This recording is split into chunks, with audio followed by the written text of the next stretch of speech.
सभी दोस्तों को जय श्री राम। इतिहास में 22 जनवरी 2024 का दिन सुनहरे अक्षरों में दर्ज किया जाएगा। ये पल सभी के लिए बहुत ही खास और ऐतिहासिक होने वाला है।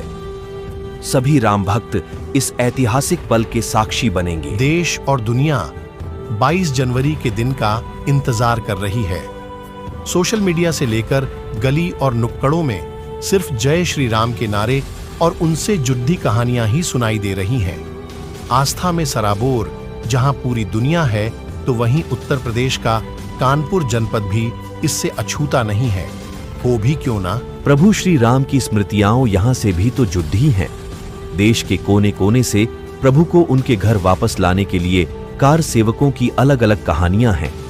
ऐसे ही एक सत्य घटना जो राम मंदिर में हुई है, जो भगवान श्री राम के चमत्कार से कम नहीं है, जिसे सुनकर आपके रोंगटे खड़े हो जाएंगे और आपके पैरों तले जमीन खिसक जाएगी। भगवान श्री राम के चमत्कारों से कौन अवगत नहीं। यह बात है 27 जनवरी की। अयोध्या में एक रामायण कथा का आयोजन किया गई, जिसमें हुआ है एक बड़ा चमत्कार। आइए जानते हैं वह रामायण कथा कै बार में। वीडियो में आगे बढ़ने से पहले आप हमारे चैनल पर नए हैं तो प्लीज हमारे चैनल को सब्सक्राइब करें। एक पंडित जी रामायण जी की कथा सुना रहे थे। जो लोग वहां कथा सुनने के लिए आते थे वे आनंद विभोर होकर जाते। पंडित जी का नियम था, रोज कथा शुरू करने से पहले आइए हनुमंत जी बिराजिए कहकर हनुमान जी का आह्वान करते थे। फिर 1 घंटा प्रवचन करते थे। वकील साहब हर रोज कथा सुनने आते। वकील साहब के भक्ति भाव पर एक दिन तर्कशीलता हावी हो गई। उन्हें लगा कि महाराज जी रोज कहते हैं आइए हनुमंत जी बिराजिए, तो क्या हनुमान जी सचमुच आते होंगे। अतः एक दिन वकील साहब ने कथावाचक पंडित जी से पूछ ही डाला, महाराज जी आप रामायण की कथा बहुत अच्छे से करते हैं, हमें आपकी कथा में बद्धा आनंद आता है, परंतु आप जो गद्दी प्रतिदिन हनुमान जी को देते हैं, क्या हनुमान जी सचमुच आते होंगे। अतः एक दिन वकील साहब ने कथावाचक पंडित जी से पूछ ही डाला, महाराज जी आप रामायण की कथा बहुत अच्छे से करते हैं, हमें आपकी कथा में बद्धा आनंद आता है, परंतु आप जो गद्दी प्रतिदिन हनुमान जी को देते हैं, क्या हनुमान जी सचमुच उस पर विराजते हैं।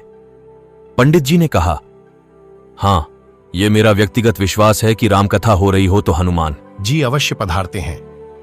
वकील साहब पर तर्कशीलता हावी थी, तो वकील साहब ने कहा, महाराज जी ऐसे बात नहीं बनेगी, हनुमान जी यहां आते हैं, इसका कोई प्रमाण दीजिए। आपको कुछ ऐसा करके दिखाना चाहिए कि हनुमान जी आपकी कथा सुनने यहां आते हैं। महाराज जी ने वकील साहब को बहुत समझाया कि भैया भगवान के प्रति आस्था को किसी सबूत की कसौटी पर नहीं कसना चाहिए। ये तो भक्त और भगवान के बीच का प्रेम रस है, व्यक्तिगत श्रद्धा है। आप कहो तो मैं कल से प्रवचन करना बंद कर देता हूं, या फिर आप कथा में आना छोड़ दो। लेकिन वकील नहीं माना। वो कहता ही रहा कि आप कई दिनों से दावा करते आ रहे हैं, ये बात और स्थानों पर भी कहते होंगे, इसीलिए महाराज आपको तो साबित करना होगा कि हनुमान जी कथा सुनने आते हैं। इस तरह दोनों के बीच वाद विवाद होता रहा और मौखिक संघर्ष बढ़ता चला गया। अंत में हारकर पंडित जी को कहना ही पड्डधा, हनुमान जी हैं या नहीं उसका सबूत कल दूंगा। जब कल कथा शुरू होगी तब प्रयोग करूंगा। जिस गद्दी पर हनुमान जी को विराजित होने को कहता हूं, आज आप उस गद्दी को अपने घर ले जाना। कल आते समय उस गद्दी को अपने साथ लेते आना और फिर मैं कल गद्दी यही रखूंगा। सभी दिनों की भांति मैं कथा से पहले हनुमान जी को बुलाऊंगा और फिर उसके बाद आप गद्दी को ऊंचा उठाना। यदि आपने गद्दी ऊंची कर दी तो समझना जाना कि हनुमान जी नहीं है। तो वकील भी इस कसौटी के लिए तैयार हो गया। उसके बाद पंडित जी ने कहा, हम दोनों में से जो पराजित होगा वह क्या करेगा, इसका निर्णय भी कर लेते हैं।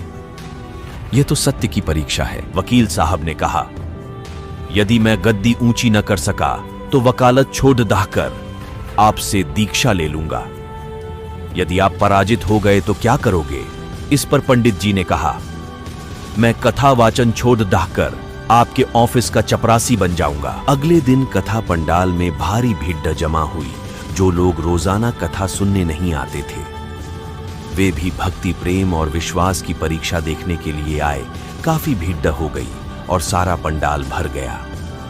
श्रद्धा और विश्वास का प्रश्न जो था। पंडित जी महाराज और वकील साहब दोनों कथा पंडाल में पधारे। गद्दी रखी गई।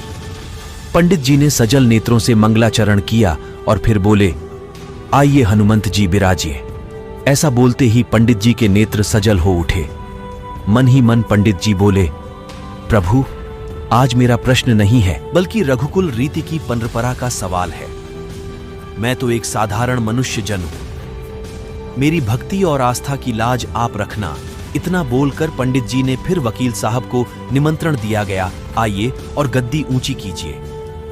लोगों की आंखें जम गईं। वकील साहब खड़िभिये हुए। उन्होंने गद्दी उठाने के लिए हाथ बढ़ाया, पर गद्दी को स्पर्श भी न कर सके। जो भी कारण रहा, उन्होंने 3 बार हाथ बढ़ाया, किंतु तीनों बार असफलता ही हाथ लगी। पंडित जी यह सब देखते रहे थे। गद्दी को पकड़ना तो दूर, वकील साहब गद्दी को छू तक न सके। तीनों बार के प्रयास में वकील साहब पसीने से तरबतर हो गए। वकील साहब पंडित जी महाराज के चरणों में गिर पड़े और बोले, महाराज, गद्दी उठाना तो दूर, मुझे नहीं मालूम कि क्यों मेरा हाथ भी गद्दी तक नहीं पहुंच पा रहा है। इतना बोलकर वकील साहब ने कहा, अत मैं अपनी हार स्वीकार करता हूं। कहते हैं कि श्रद्धा और भक्ति के साथ की गई आराधना में बहुत शक्ति होती है। मानो तो देव नहीं तो पत्थर। प्रभु की मूर्ति तो पाषाण की ही होती है, लेकिन भक्त के भक्ति और भाव से उसमें प्राण प्रतिष्ठा होती है तो प्रभु विराजते हैं। उम्मीद करता हूं दोस्तों, आज की यह सत्य घटना आपको पसंद आई होगी।